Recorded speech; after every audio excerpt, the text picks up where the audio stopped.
इन अंतिम भाग। रोहित की सांस अटक गई।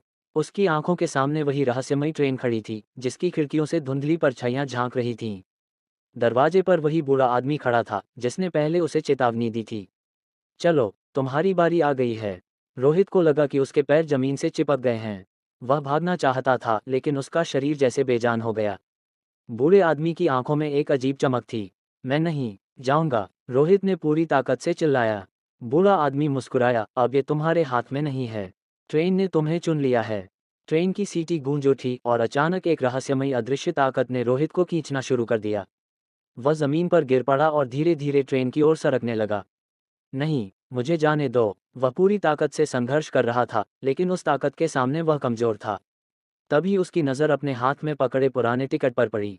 टिकट, यही मेरी आखिरी उम्मीद है। उसने झटके से टिकट को हवा में फाड़ दिया। जैसे ही टिकट के टुकड़े बिखरे, एक तेज झटके से सब कुछ हिल गया। ट्रेन की सीटी दर्द भरी चीख में बदल गई।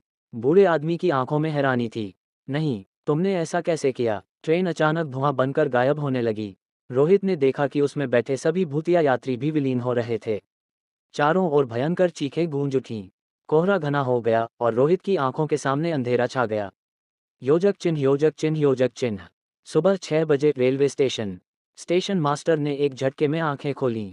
रात भर वह अपनी कुर्सी पर ऊँघ रहा था, लेकिन उसके कानों में अब भी ट्रेन की सीटी गूंज रही थी। अचानक उसने प्लेटफॉर्म पर कुछ देखा। रोहित बेहोश पड़ा था। स्टेशन मास्टर और बाकी लोग दौड़कर आए। रोहित धीरे धीरे होश में आया। तुम फिर से यहाँ कैसे? स्टेशन मास्टर ने चौंक कर पूछा। रोहित ने हाँफते हुए चारों ओर देखा। ट्रेन जा चुकी थी, लेकिन उसकी जेब में टिकट का एक जला हुआ टुकड़ा अब भी मौजूद था। उस पर आखिरी शब्द अभी भी दिख रहे थे, छूट गई यात्रा, अगली बार मिलने तक। रोहित का दिल तेजी से धड़कने लगा। उसने वो टिकट तुरंत फेंक दिया और तेजी से स्टेशन से बाहर भागा। वह जानता था कि अब ये खत्म हो गया है।